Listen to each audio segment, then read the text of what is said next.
Good morning, David. Good morning, Salim.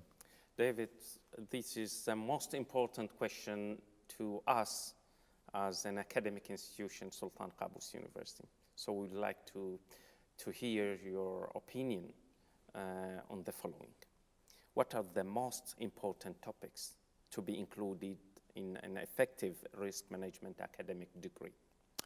Well, now, this is me advising another expert. And so clearly, you are the experts in the field. Please, and so, I'm sure we can learn a lot from your experience. I'm just a humble practitioner, so I can offer you my perspective as a practitioner. The point is, what do you want to come out from the other end of your degree? Mm-hmm. Do you want somebody who has great theoretical knowledge, doesn't know how to do anything? Mm-hmm. Do you want somebody who knows all of the theories and all of the mathematical models, but has never dealt with a real person or a real project? All he deals with is computers. Those are a particular type of specialist. Yes. There are specialists whose role is thinking or whose role is analysis. And so what is the purpose of your degree? Is it to actually produce well-rounded risk professionals or to train people in a particular branch of the discipline? And clearly, as with all things, you have to set your objectives first. But in general terms, I would just give you 4 headings, mm-hmm. and 4 headings that all start with the letter P. Mm-hmm. So the things that any person coming from a higher education institution mm-hmm. who's studying risk management, they must know the principles of risk. What is a risk and what is not a risk? What is the relationship with uncertainty? How do you scope uncertainty, and where does the uncertainty come from? Why does uncertainty matter? What is the relationship between risk, uncertainty, threats and opportunities? Mm-hmm. What is the relationship between risks and issues and problems, constraints, requirements, those other things that are around risk? So those key principles, and we discussed some of those right at the very beginning of our 100 questions video series. So principles must form part of a risk degree course. And so we're setting the foundation. I think it is helpful to talk about process. A process, again, it depends on the level of the course. If we're talking about a doctorate, it's quite different. Yes. But as an undergraduate course, yes. you need to know the steps to take. You remember we've talked lots of times about 7 questions. Yes. Whether you use the 7 questions or something else to explain to students the steps you need to go through to understand what the risk is, to prioritize its level of importance, to develop effective responses that you can implement to manage the risk, that you can communicate risk to other people in a way that's meaningful to them, and you can keep it up to date through the use of various techniques. So I think you must talk about process, the steps in the process, the framework for the process, and some of the key tools.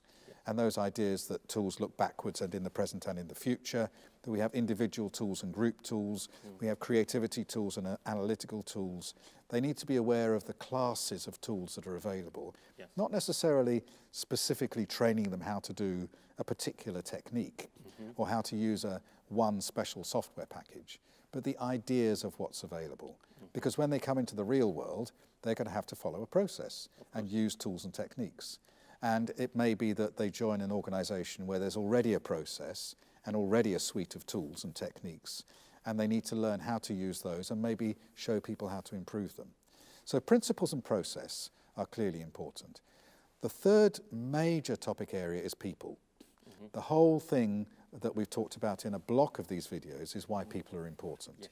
So I think even at undergraduate level, we need to talk about psychology, about the base drives of humanity, about Maslow's theory of motivation, for example, or Hertzberg, some of those key sort of drivers, about sources of bias, the work of Kahneman and Tversky and Slovich, some of those key thinkers in prospect theory and so on. Sources of bias and how to deal with them. Facilitation skills, how to engage people, interpersonal skills, communication skills, motivation skills. Yes. All of those people sides of things, they must, I would say, be well grounded.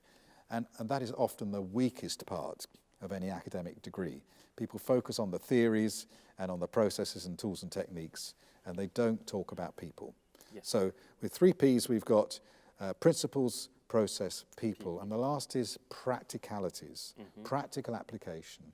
So talking about how do you engage people and how do you actually spend time running a workshop or generating a report, how do you present your results to senior stakeholders in a way that they understand and will take away attention and action. They know what to do and then they'll do it.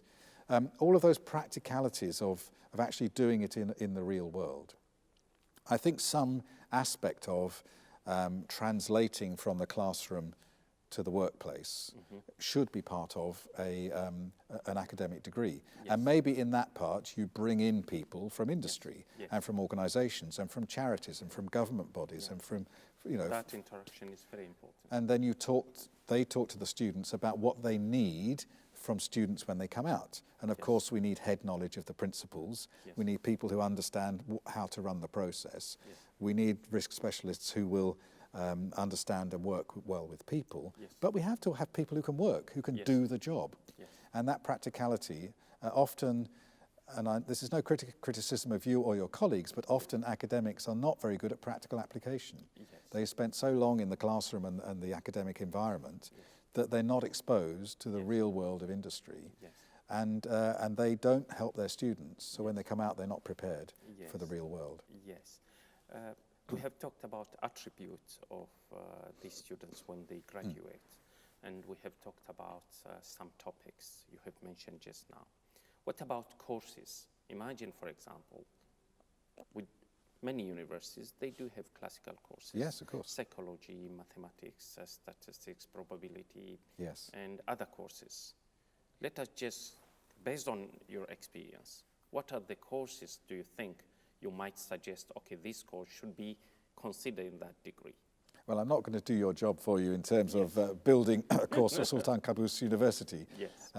But I think it does depend on, as I say, the outputs that you're looking for.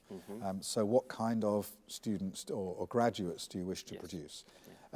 So, I mean, it's very variable. There are so many things out there. I think as we talk about the four big headings of principles, process, people, and practice, it's then how do you implement those? What's the next level of detail? Yes. So what principles? And we've talked about uncertainty and risk, about threat and opportunity, those kinds of things. Previous theories, Bayes' theorem and so on. When we talk about process, I think to talk through the key standards. So how is the process presented in ISO 31000, for example, risk management principles and principles and guidelines.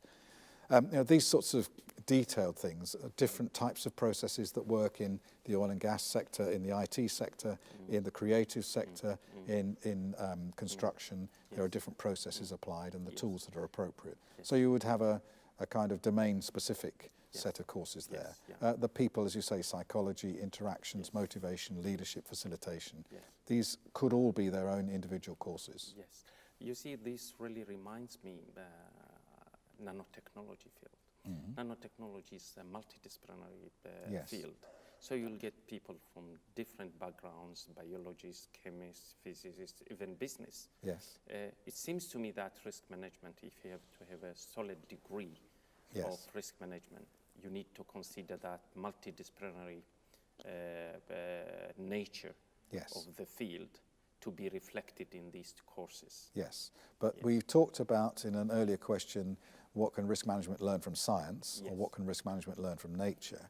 And in both of those cases, we said we need to apply a filter to tailor basic scientific process of discovery and experimentation, for example, into the risk world. We need to take the behavior of animals and birds and insects and use it as an analogy to reflect and learn new things about the world of risk management.